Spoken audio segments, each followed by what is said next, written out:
ba faw Toubactu officiel bis ni ki tey daal jàpp leen dootu leen amati benn jaaxle si wàllu info bu gaaw te wóor.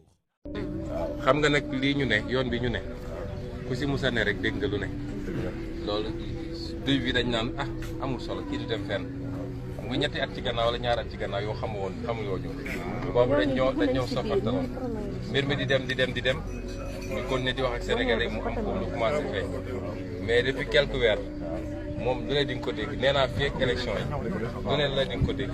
mais li am solo mooy borom xel yi ñooy am seen settantal parce que xoolal tey li xew ci politique kii nee na moom du am adversaire song na Karim song Khalifa foogoon ni ñooñu su xesee ba tënk leen ba jéng leen moom amatul benn problème yàlla def bi mu paree loolu mu am Sonko am keneen ak keneen mu ne léegi nag lu may def ak Sonko comme àdduna du dox ba mu xëy ne am naa lu ma mën a yóbbu Sonko justice du musa am parce que man samay loxo dafa set wicc ci bépp fan musuma jël du ma moom xaw ma lu aram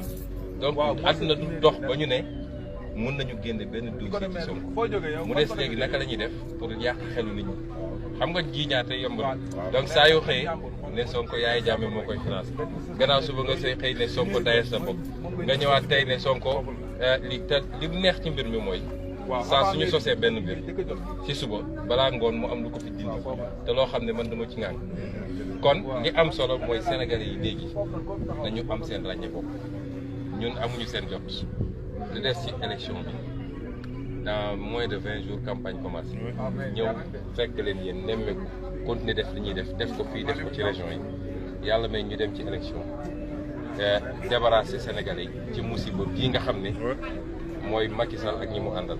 loolu rek moo fi des li ci des yëpp ay diversion la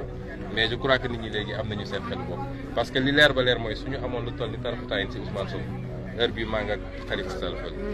kon comme amuñu loolu li ci des mooy fay ay nit yoo xam ne ñu wéy ku nekk di wax chaque jour ñu wax mën nañu xëy suba ne Sonko moo taal Bakalamba